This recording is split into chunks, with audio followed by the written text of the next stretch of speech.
I think one of my most memorable moments on probably working in the entertainment business was only time I ever got starstruck is when I worked with Spike Lee, because I just couldn't believe like how I was there. And I thought another moment was when I did that Yeezy show at Madison Square Garden. But that quickly turned into like, I think the most humiliating, degrading job I ever did was that Kanye West shit where we played refugees. If it's anybody on TikTok who did that show, if you can remember, like, it was so degrading how they had us like changing, like right there, holding bags with our clothes, like having us wearing clothes that almost have our lower body parts sticking out. It was like so, like, I felt like I was on an auction block. So that was like one of my worst jobs. And then a part that made it even worse, in the beginning of the show, if you watch it online, we were like all under a tent or whatever.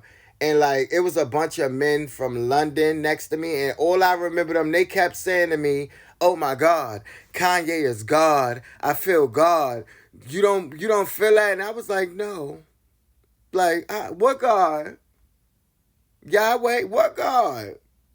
Huh? I started calling like, what? You feel God? So that was probably like one of my worst. And then the JG I Got the Keys video, that was like a whole ritual to the point I never been on set where I had to like literally pull out my Bible and start praying and reading scriptures. That was the first time it ever happened.